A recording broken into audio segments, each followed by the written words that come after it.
You're an Aquarius, and people think that means you're weird, rebellious, independent, the loner, the thinker, the one who doesn't care. But the truth? You care deeply. You just don't show it the way others expect. Because when people expect emotion, you give logic. When they want closeness, you pull away. Not because you're cold, because you were wired to observe first, to process internally, to protect what you don't even know how to explain yet. You're not distant. You're guarded. You've been misunderstood for so long that detached became your defense. You learned that the more people expected you to react emotionally, the more you had to filter your truth just to be heard. So now you speak in systems, patterns, clarity, vision. You give ideas instead of feelings. And most people never realize how much is actually happening inside you. Let's go deeper. Aquarius doesn't grow up feeling safe in the world around them.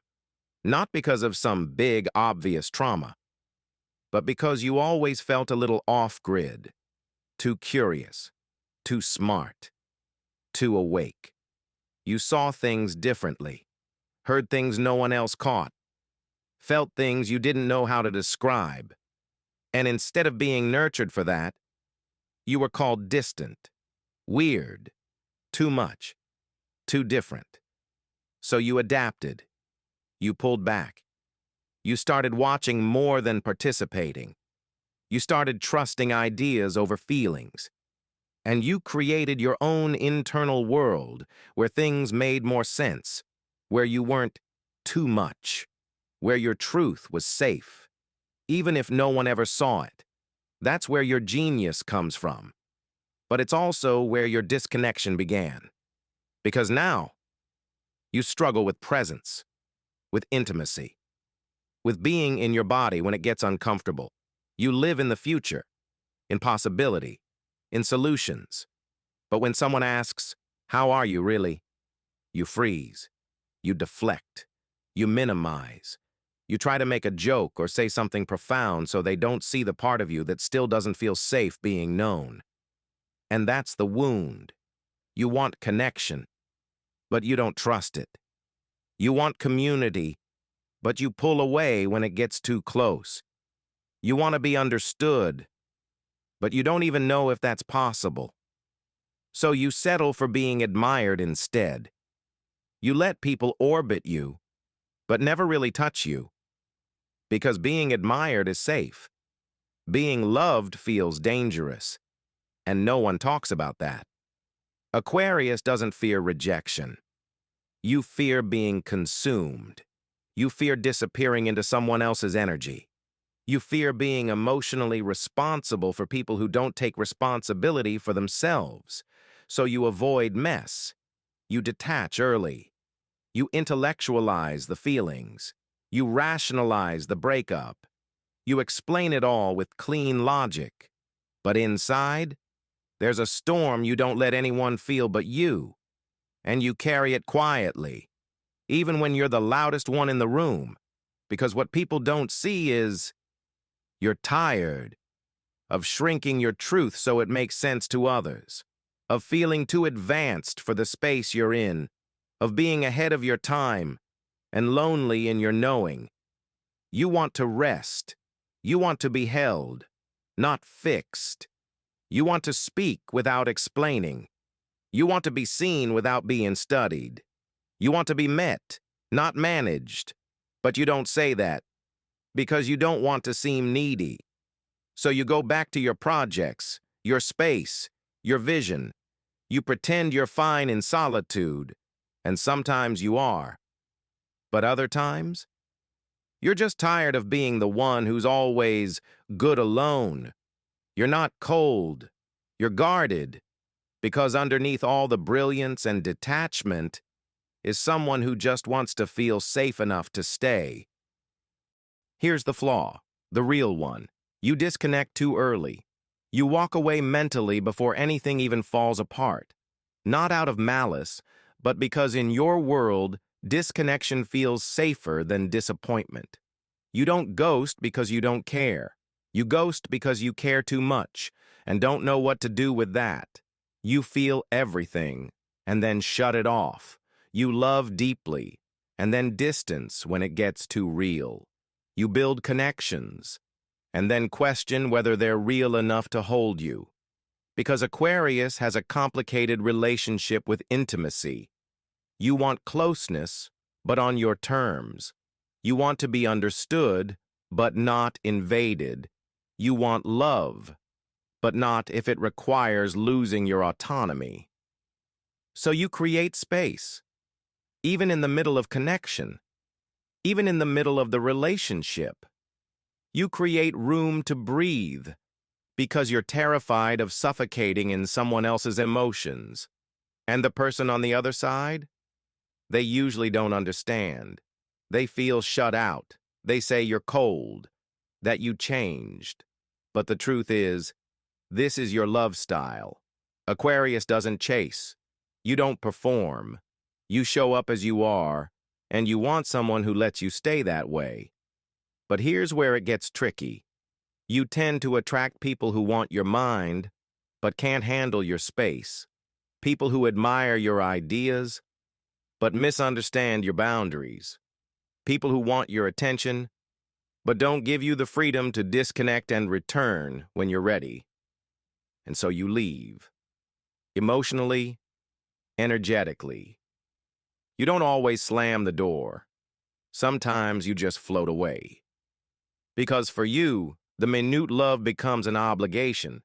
It stops feeling like love. It starts feeling like a trap. But here's what you don't always realize. You confuse stability with control. You confuse being needed with being caged. You confuse emotional presence with emotional weight.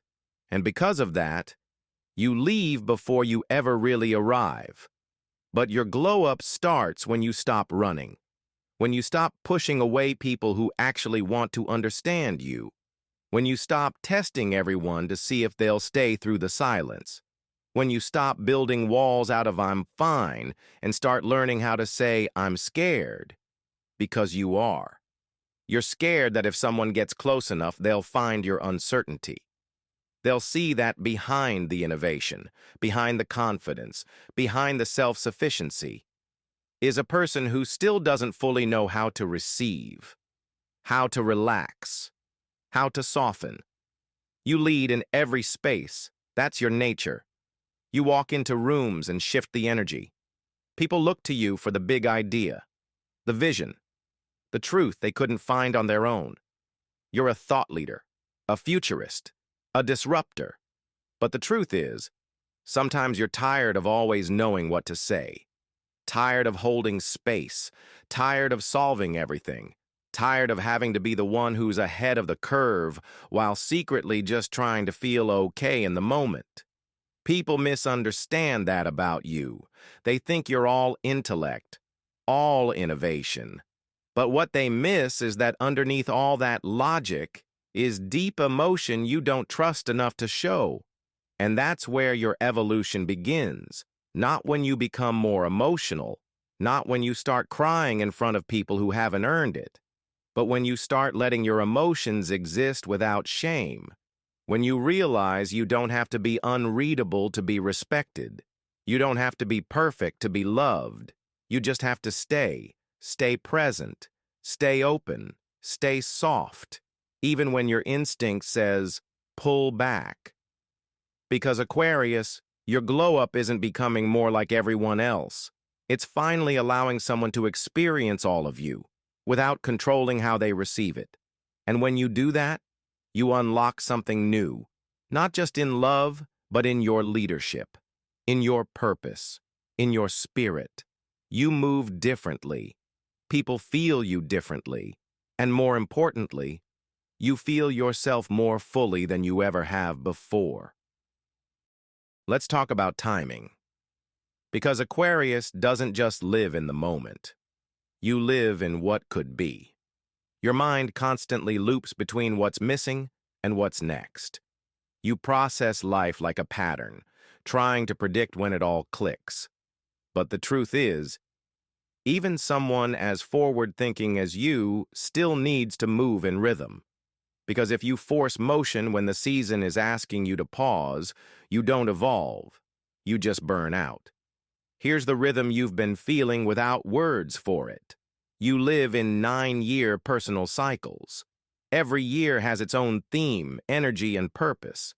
It's not just about goals, it's about alignment. Let's break it down. To calculate your current year, take your birth month and day and add it to the current year. If you were born on February 7th, 2006, and it's 2025, 2 plus 7 plus 2 plus 0 plus 2 plus 5 equals 18. 1 plus 8 equals 9. You're in a personal year 9 in 2025. That means this year is about completion, letting go, finishing the cycle, not pushing for the next thing, but releasing what was. Here's how the cycle moves so it all makes sense. Year 1, the beginning. You're building something brand new. Clarity comes fast. Restlessness hits hard. If you don't move, the year will frustrate you. Year 2, slower pace. Deep emotional recalibration. Focus on love, trust, vulnerability, patience. This is the root year for real growth. Year 3, visibility, creativity, expression. Your energy starts moving outward again. If you don't express, you'll feel stagnant for no reason. Year 4, structure. This is your grind year. You're building habits, routines, long-term systems. Not sexy, but essential. Year 5, movement, change. Your glow-up window. But only if you're grounded enough to move with clarity, not chaos. Year 6, commitment, emotional decisions. Big questions around home, love, alignment. This year reveals who's real and what's right. Year 7, spiritual solitude, reflection. You won't be seen much this year, but that's on purpose. The wisdom you gain here is everything. Year 8, power, status, results. You reap what you planted. Your relationship with leadership, money, and boundaries all gets tested. Year 9, the closing. You finish the story, end things, detach. You don't force beginnings here. You allow space for the next one to arrive. Then you start over. So if you're in year 9 right now, this is your final chapter of an old identity. That relationship you've been holding on to, that version of yourself that's been operating from survival, that habit you've kept out of fear, this is the year you let it go. If you fight this energy, if you keep trying to build something brand new while the old is still active, you'll feel scattered, drained, and stuck. Because 2025 isn't asking you to build, it's asking you to release, to finally say, this season is complete. This chapter is over. I'm not dragging anything dead into the next cycle. This is what makes 2026 your year 1 powerful, because what you're willing to clear now becomes the foundation for everything after. If you're not in year 9, if you're in year 1, 3, or 5, you're in motion. Those are years of outward energy. You build, launch, shift, or share. But if you're in year 6, 7, or 9, you're in internal energy. Quiet, deep, reflective. That's why if this year feels slow, repetitive, emotional, or frustrating, it's not random. It's alignment. Here's what to avoid in a year 9. Forcing new projects just to feel productive. Starting relationships that mirror past patterns. Holding on to what's clearly fading. Thinking you're failing because it feels quiet. Here's what to focus on instead. Letting go of anything that drains your spirit. Closing loops with peace. Writing, reflecting, and resting more than usual. Letting endings be clean, not dramatic. You don't need to figure everything out this year. You just need to make room. Because when Aquarius creates space, the universe fills it with ideas, people, and shifts that feel like home. But if you keep stacking chaos on top of what's already outgrown, you'll stay exhausted no matter how many wins you collect. Let it fall. Let it finish. Let it free you. Because your next chapter isn't just new. It's who you've been becoming the whole time. So what happens if you don't evolve? If you keep pulling away when it gets close? If you keep choosing logic over vulnerability? If you keep orbiting the same empty spaces hoping they'll finally feel like home, you'll keep being admired, but not felt. You'll keep having great conversations, but no real intimacy. You'll keep building brilliant ideas, but never letting anyone into them. And the world will keep calling you a genius, while you quietly wonder why it still feels like no one gets you. You'll stay in your head, analyzing, planning, optimizing. You'll explain your feelings instead of feeling them. You'll rationalize why you don't need certain people anymore. But inside, there's always going to be that subtle ache, the one that says, I want more. I just don't know how to let it in. Because here's the truth. You don't fear failure. You fear emotional exposure. You fear someone seeing you mid-process. You fear being depended on when you're still figuring yourself out. You fear feeling too much and not knowing what to do with it. So instead, you disconnect. Not to hurt anyone, but to protect the part of you that still hasn't healed from being misunderstood, underestimated, or overwhelmed. But if you keep doing that, you'll stay surrounded by people who love your mind, but never get to hold your heart. You'll keep being chosen for what you offer, not for who you are underneath all the clarity. But let's flip it now. What happens if you do evolve? If you stop running from emotional depth?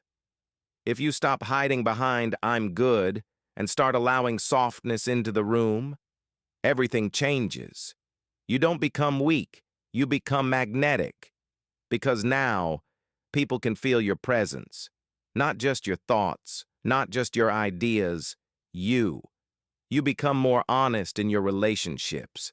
You stop entertaining connections that drain you just to feel distracted. You stop shrinking your truth so people can keep up. You start saying, I need space, and also, I need to be held.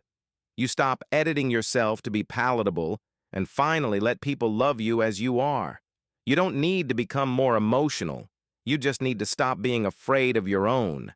Because once you do, that internal tension you always carry, the one that feels like pressure even in silence, it eases.